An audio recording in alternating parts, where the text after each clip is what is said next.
I'm trying to look at glass half full here. It is possible for a second, if you think about it, that Trump's approach could actually lead to a much more stable American foreign policy.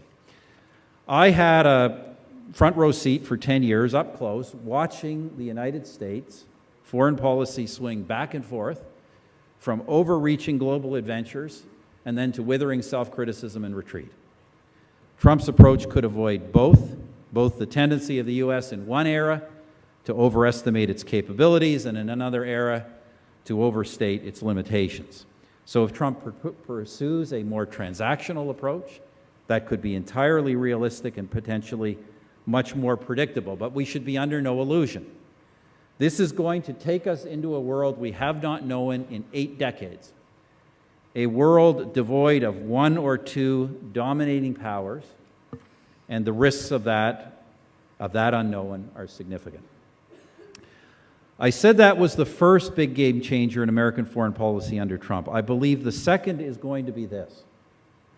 Under Donald Trump, the United States will cease to view the rise of China as essentially benign.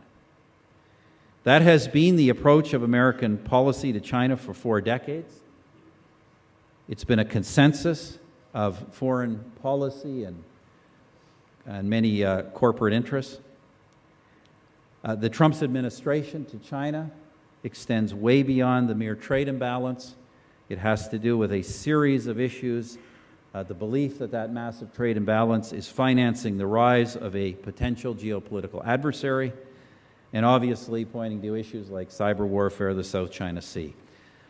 On this, I would just say once again, I believe that Donald Trump's positions on this, whether we like them or not, are reflective of American public opinion. The American public has long been much more skeptical than the establishment consensus has been around China. It has long viewed China as much more of a threat than an opportunity. Now, I happen to believe that for many in Asia, and for India in particular, these developments are actually an opportunity.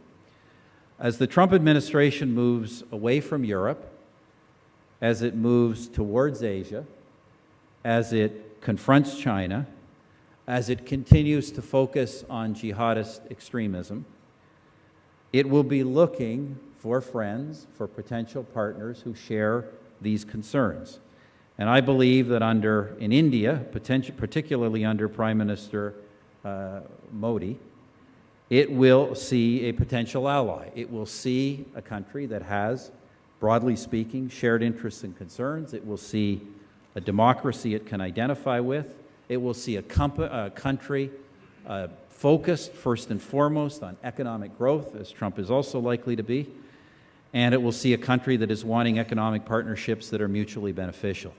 And as I say, that clearly is an opportunity for this country. And I should add, a country that I think has tremendous opportunities. And that's the other thing I want to say about the last few years I spent traveling the world, and that is that there is really nowhere in the world these days where you get more consistent positive reports than this country. And just about everywhere I go in the world, there are significant concerns about major economic and strategic issues. This is the one place where virtually everyone sees an ambitious population and determined leadership moving in a clear direction.